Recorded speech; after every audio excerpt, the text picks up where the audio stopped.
2024년에는 미국의 대통령 선거가 있습니다. 누가 당선되는지에 따라서 큰 정책 변화가 있을 예정인데요.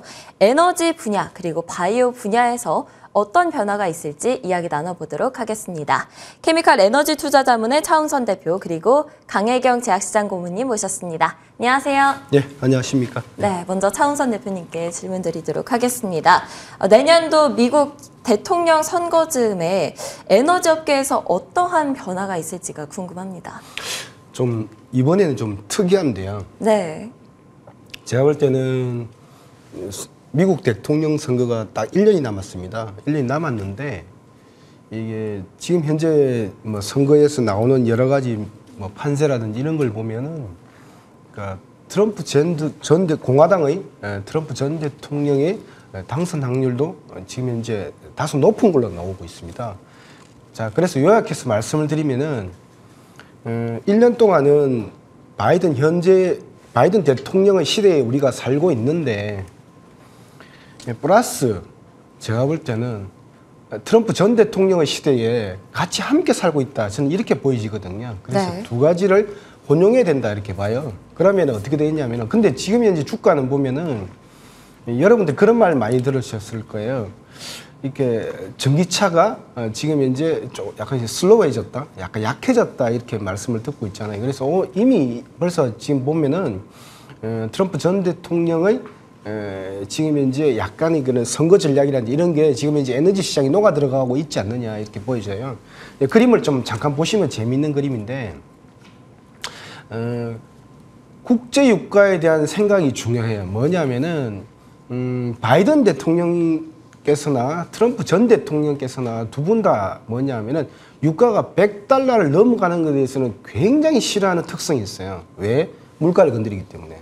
그래서 저게 검은색이 국제 유가인데 검은색을 이렇게 다루는 이렇게 핸들링하는 방법이 두 분이 약간의 특성이 달라지고 있어요. 뭐냐면은 국제 유가 이렇게 쭉 올라가려고 하는데 푸른색 같은 경우가 전기차 판매량입니다. 네. 전기차 판매량인데 이게 바이든 대통령께서는 뭐냐면은 전기차 판매량이라든지 수소 트럭이라든지 뭐 태양광 풍력을 통해서 유가를 잡겠다는 계획을 하고 계신 것 같아요.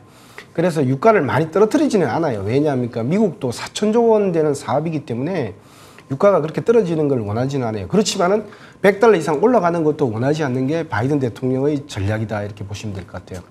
그런데 트럼프 대통령의 전략은 좀 다소 틀려요. 뭐냐면은 이게 공화당의 전략인데 공화당 다섯 명의 유력 후보들의 전략이 거의 유사한 형태를 보이고 있는데 뭐냐면은 석유를 증산해서 오히려 미국이라든지 캐나다 프로젝트를 엑슨모빌이나 쉐보론은 하고 싶어요.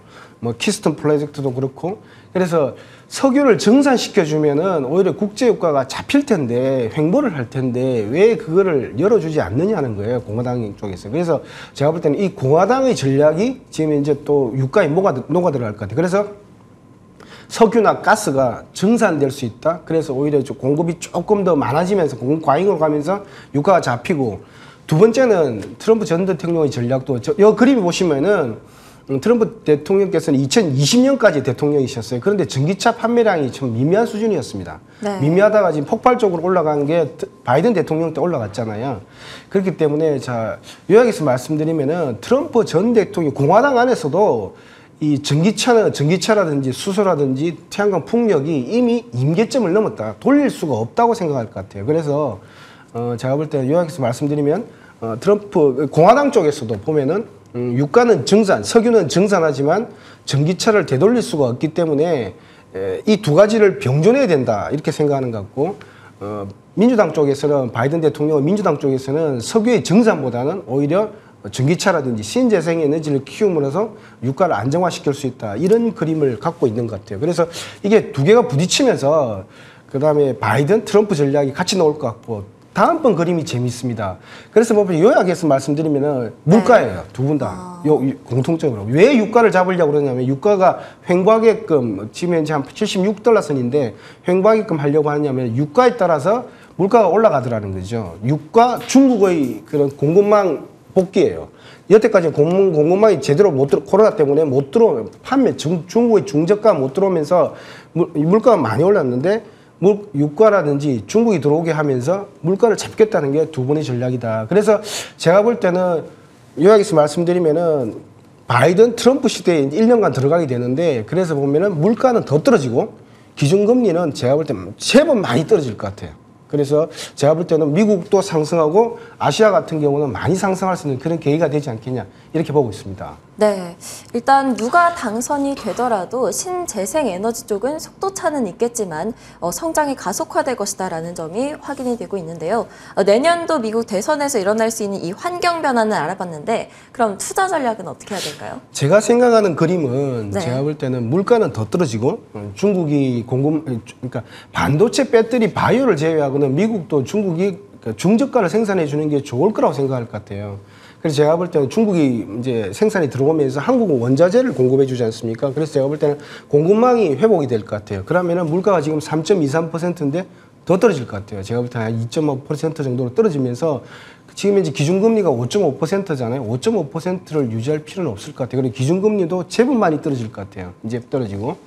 그런데 이제 투자 전략에서 말씀드리는데 그런데 이제 그러면은 기준금리가 떨어질 때 보면은 미국의 같은 경우는 S&P라든지 뭐 예를 들면 다우존스라든지 이런 주가도 제가 볼 때는 제법 많이 올라갈 거라고 보는데 아시아 기업 같은 경우 특히 좋아질 거라고 보는데 유가가 횡보하고 있고 기준금리가 떨어지면서 그다음 아시아 이머징 시장이 지금 이제 열리고 있고 공급망에서 복귀한다 그러면 저는 한국 과학업종이 참 좋아 보여요.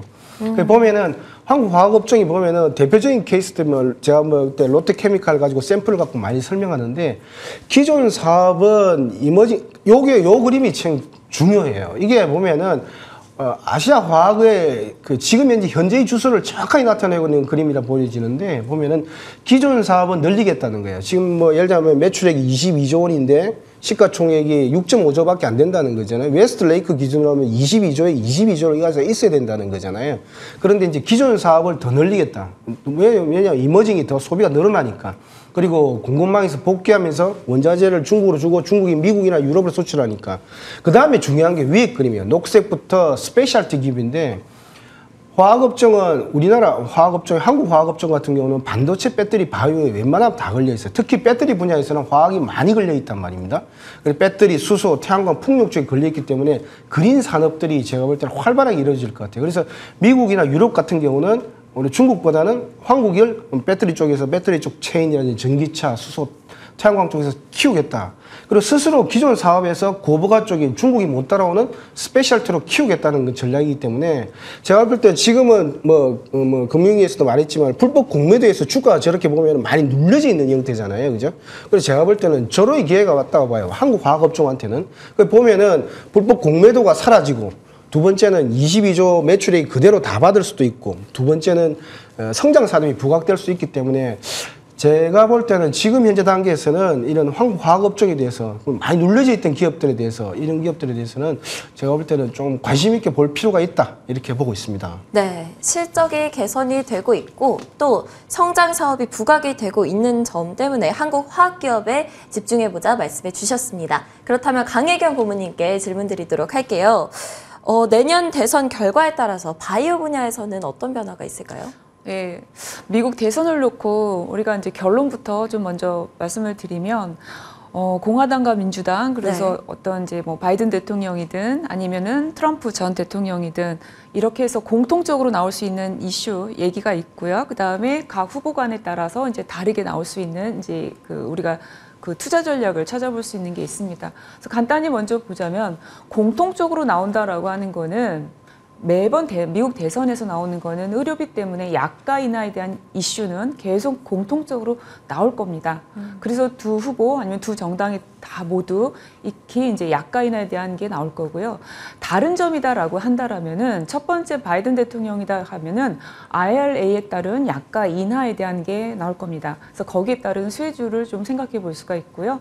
그다음 두 번째는 바이오 행정명령에 따른 미국에서 개발한 약 이제 미국에서 만들 거다라고 하는 이런 내용을 포함하고 있는 이 행정명령에 따른 수혜를 국내 관련 기업까지 해서 연결해서 쭉 생각해 볼 수도 있습니다.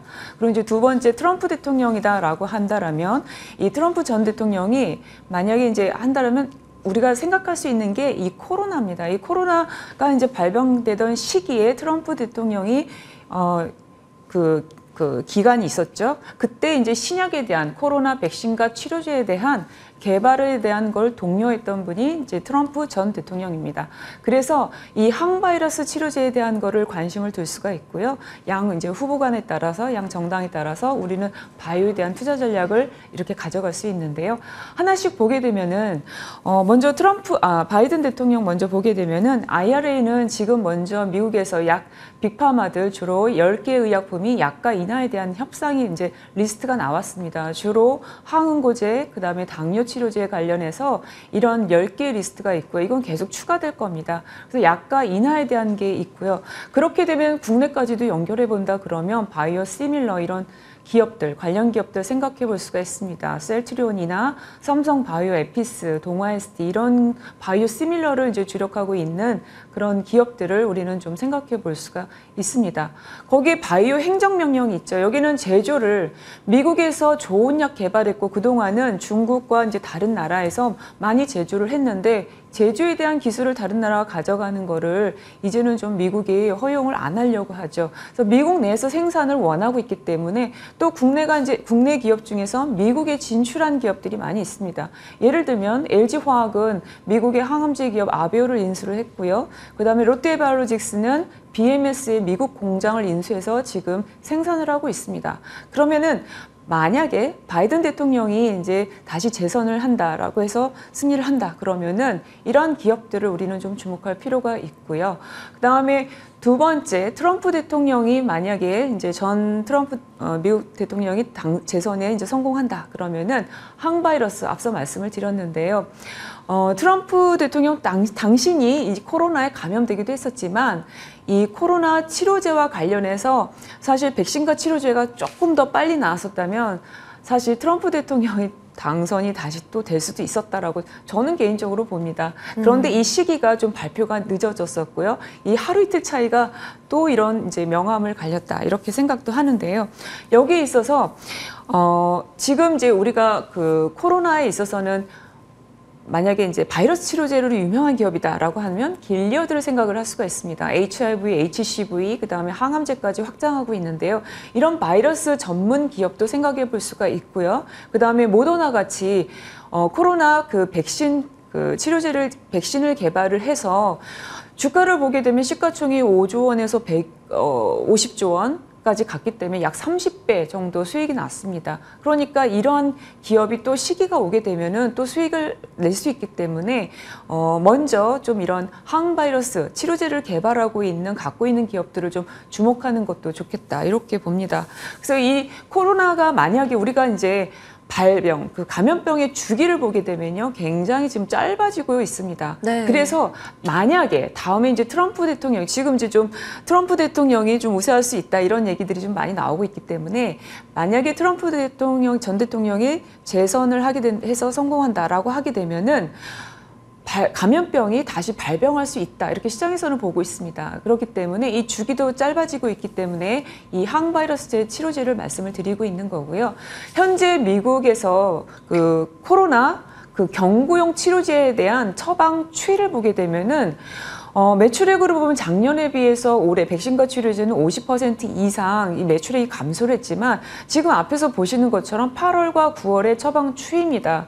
코로나 경구용 치료제 여전히 처방이 좀 높다라는 걸 알 수 있습니다. 이것은 매년 겨울 시즌 앞두고도 계속 이렇게 매출액이 나올 수 있기 때문에 특히 경구용 이 항바이러스 치료제를 개발하는 기업 아니면은 우리가 경구용 치료제 그럼 파이자의 팍스로비드 아니면 머크의 라게브리오 생각할 수 있는데요. 이 약물들을 더 보완할 수 있는 좋은 개선된 항바이러스제를 개발을 하는 기업이 있다라면 좀 더 또 큰 수익을 얻을 수 있다 이렇게 저는 보고 있습니다. 네, 바이든 대통령이 재선이 된다면 바이오 시밀러 기업들이 큰 관심을 받을 것이다. 그리고 트럼프 전 대통령이 당선이 된다면 항바이러스제 쪽 기업들이 주목받을 것이다. 정리해 주셨습니다. 지금까지 케미칼 에너지 투자 자문의 차홍선 대표 그리고 강혜경 제약시장 고문님과 함께했습니다. 오늘도 좋은 말씀 감사합니다. 네, 감사합니다.